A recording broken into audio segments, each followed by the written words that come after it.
In Indonesia, that land that feels so gentle, the Chinese who immigrated there, many to create businesses as they did coming to Prescott, Arizona, experienced pogroms. Granted special status by the Dutch colonial rulers from the 1700s, there were outbreaks often against the Chinese, the most recent in 1998, when many Chinese businesses were destroyed and lives were lost. In Yavapai County, the indigenous people of this land, the Yavapai, were driven from the Verde Valley to the Apache San Carlos Reservation in a trail of tears.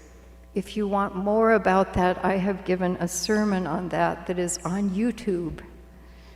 And now in Jerusalem and Gaza, hostages taken, many people murdered and removed from their homes.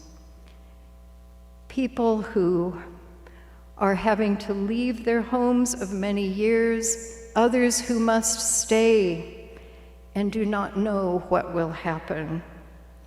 The newest brokenness of this world that adds to the ongoing brokenness of Yemen, Venezuela, Ukraine, the transgender people who are killed all over this world and will be honored and mourned in this sanctuary later in November for our Transgender Day of Remembrance, and the violence against people of color in this country, and all of our personal tragedies. A man who was doing work for us a few days ago, we were talking, and all of a sudden he said, "My cousin was killed." And he told us of his cousin's son, an 11-year-old who was shot in New Mexico, a case of mistaken identity, somebody coming from Phoenix, when he was sitting in his car with his father in Albuquerque, New Mexico. The brokenness of this world. And in Judaism, there is the practice, the hope of these two words in Hebrew, Tikkun Olam, healing the brokenness of this world. Let us take some time, about 3 minutes, of silence together for all these broken places, for your own. How can we heal those places as those Hebrew words are bidding us? Tikkun Olam.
Have you ever been wounded?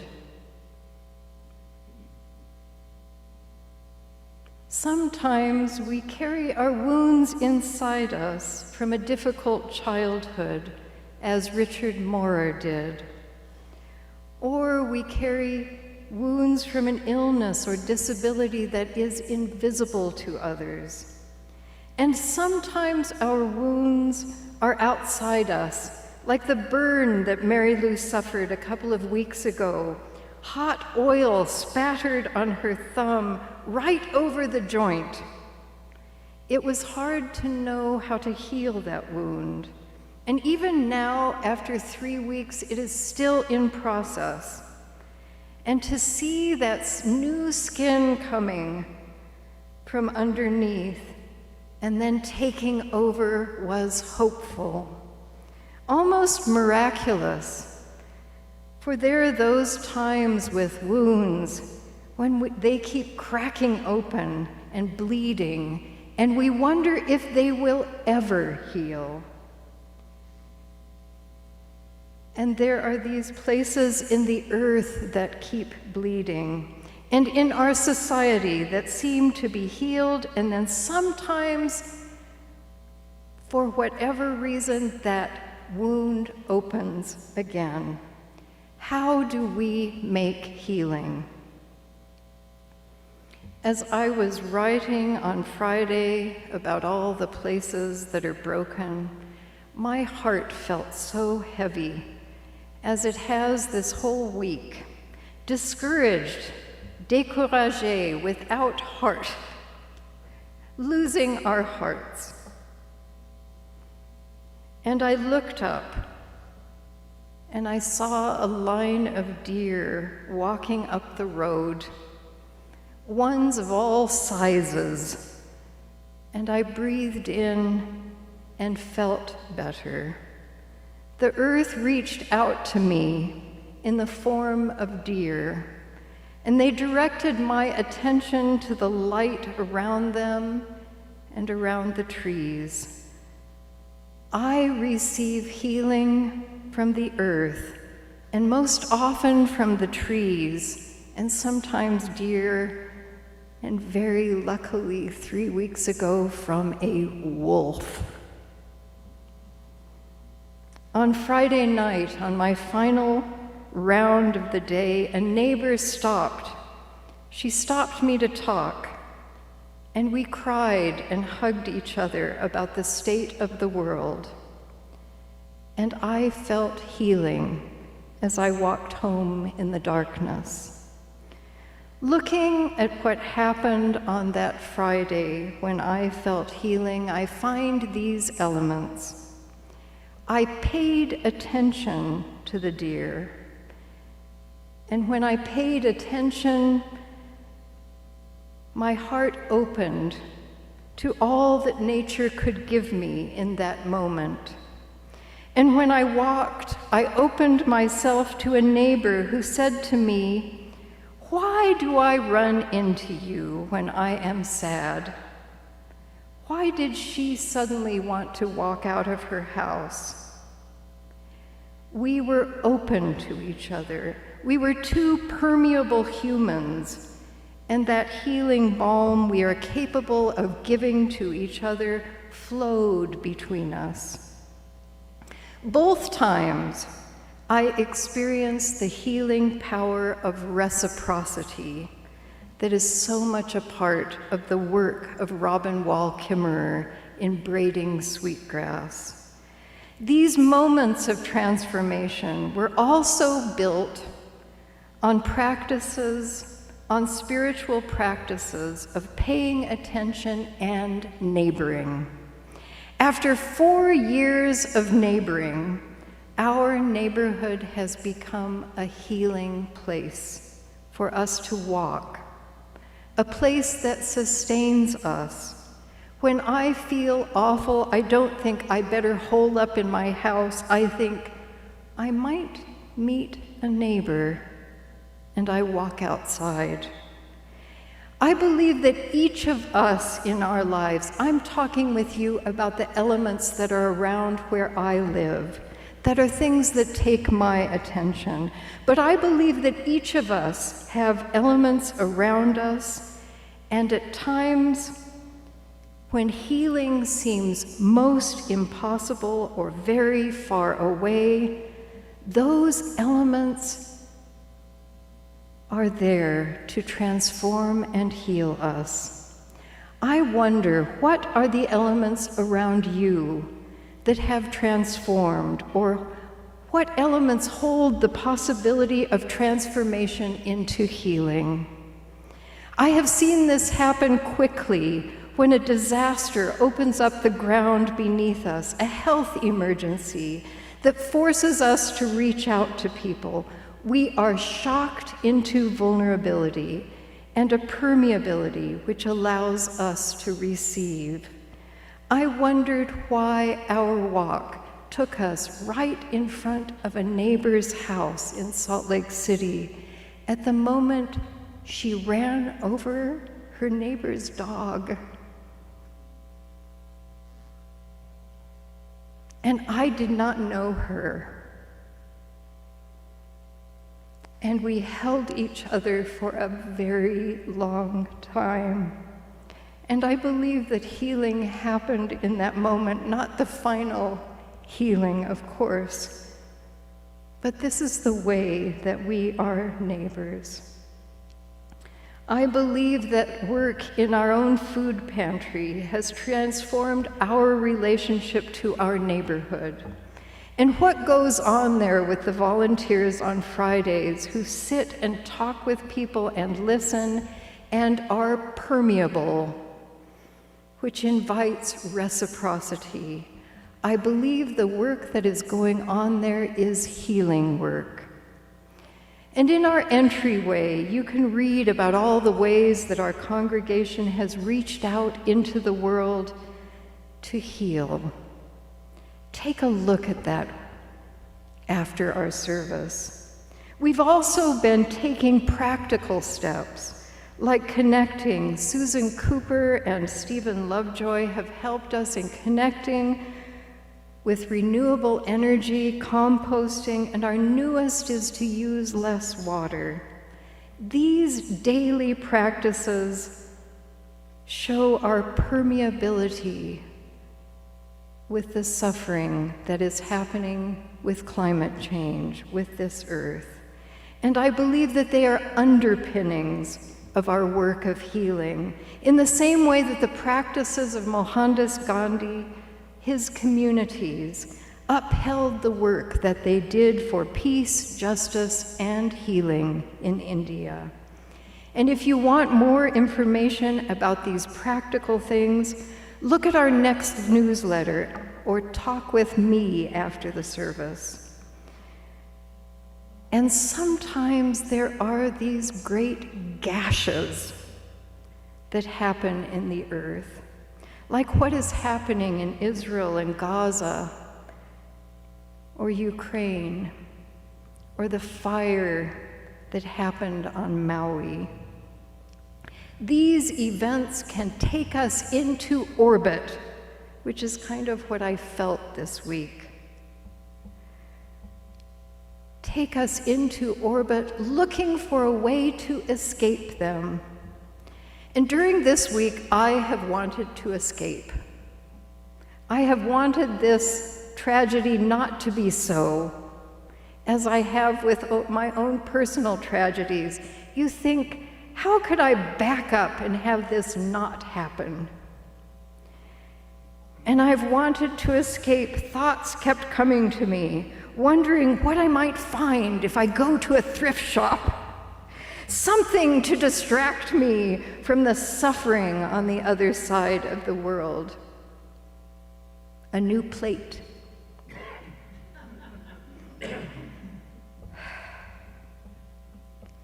The choices that are in people's hands in this moment.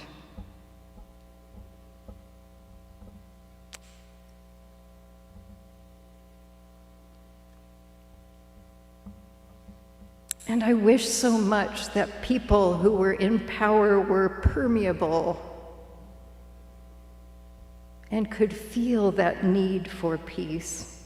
that they are one with all. But they are choosing chaos. And often the best option for me is to sit on our deck, the ponderosas around me, and be present. Sitting Shiva, as Jews do after a death. We will be doing that together with Rabbi Nina Perlmutter on Tuesday evening at 5 p.m. We will be lighting candles and sitting together. We will be sending out our own hope for peace and being with the suffering. We will be doing the work of Tikkun Olam. On Wednesday, I plan to spend a lot of time with my trees. And I will also continue an illustration I have begun of my mother at my 3rd birthday party when an iguana fell out of a mango tree and onto her head.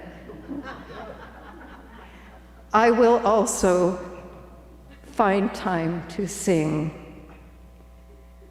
What do you do that gives you joy? That helps you be present when you need to be present, that helps you come and sit Shiva with us. Do not neglect those things as if they are a waste of time. They will give you another important element that is part of the healing of the world, because our own hearts must be healed. Richard Moorer, the member I spoke of in the beginning, who spent the early years of his childhood in a concentration camp, he paid attention to flowers and birds, and then he painted the most delicate paintings with his large, strong carpenter hands. He painted them on stones and on paper. And they, I believe, were work that healed his heart that had been so hurt in childhood. And he became, as a congregant, and knowing his circle, knowing his story, he became a part of my circle. And one morning, I woke up thinking of him. And I didn't push that thought away. And I got up and I went to him. And we talked together, a most beautiful conversation, a sweet, permeable time, after which he bid me farewell. Grüß Gott, he said to me as I left, God be with you. And probably it was about an hour later that Richard Moorer left this earth.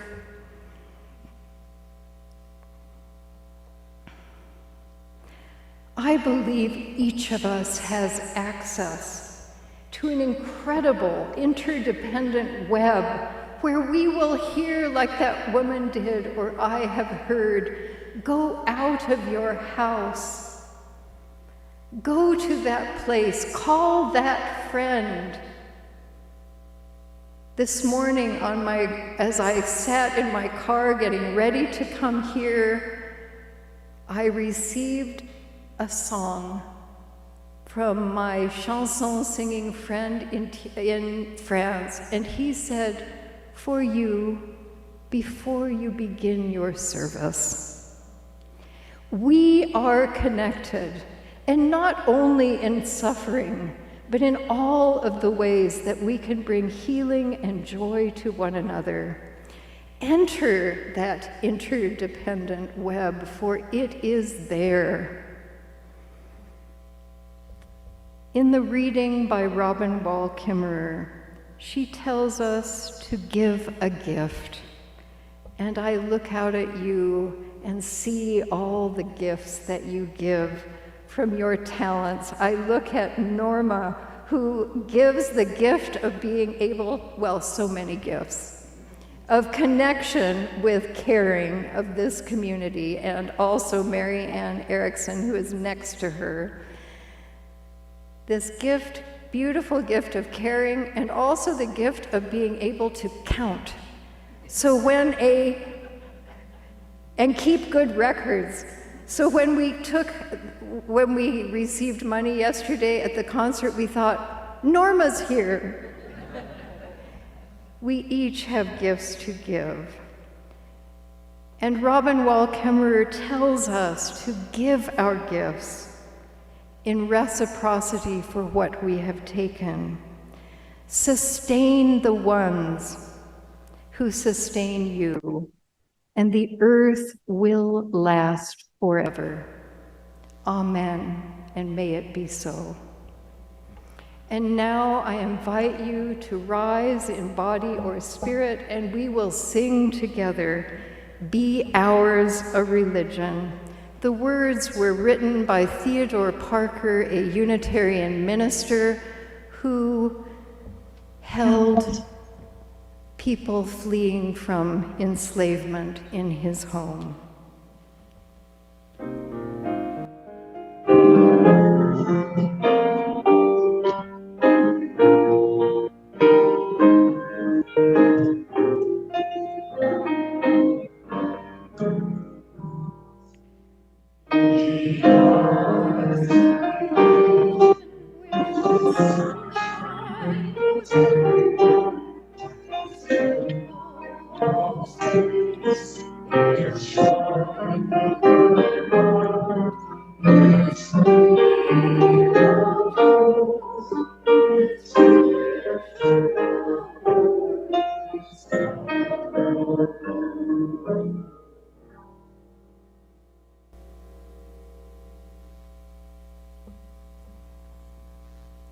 May we go into this week where the news will continue.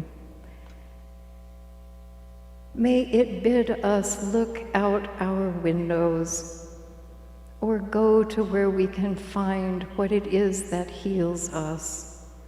May we find ways to heal so that we can stay present to what is happening in this earth and present to the call that may come, that may be ours to hear when we can give practical help in a situation. But for now, let us be present. Amen, and may it be so. And now I'm going to do something that brings me healing. I'm going to sing you a song that Mary Lou and I wrote for my great-great-great-grandmother, who wrote a diary of crossing the plains where there was so much fear in the camp, and they thought that they were going to there was going to be a war. They slept, she said, her son slept with his hand on the rifle. And when they woke in the morning, in her words, Indians came into our camp, and we ate together, and we danced. This is a song for that moment.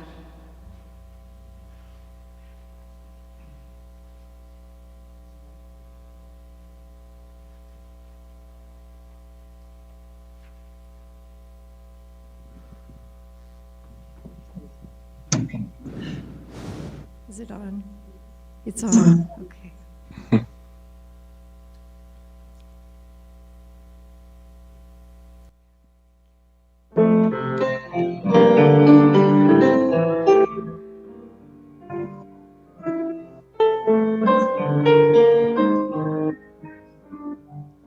We live, we love, how can we know what lies within our reach?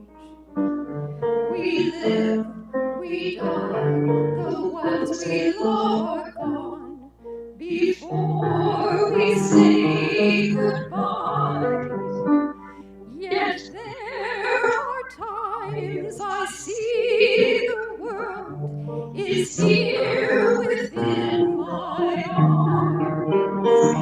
These moments shine into the dark, calming hearts when reason leaves. We sleep and fear and wake to dance. The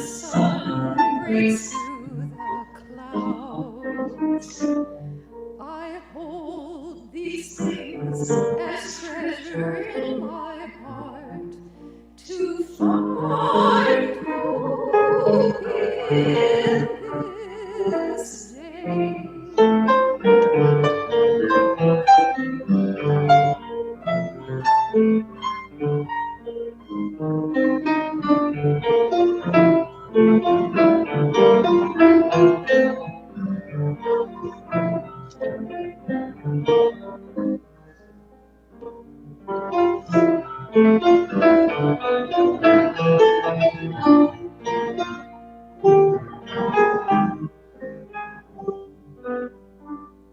Yet there are times I see the world is here within my arms.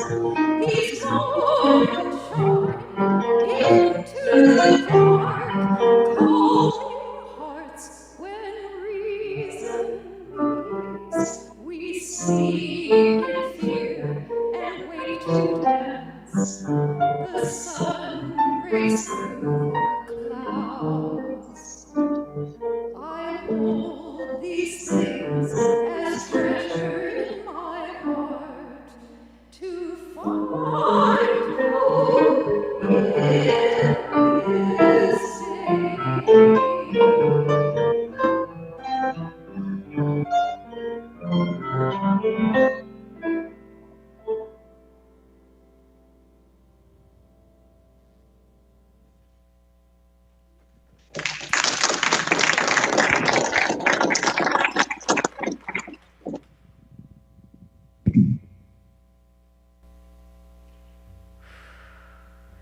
And now I invite you to join me in extinguishing our chalice. And please pay special attention to those words about carrying that light with us as we leave this place.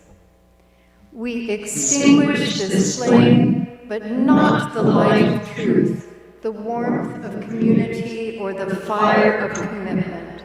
These we carry in our hearts until we are together again.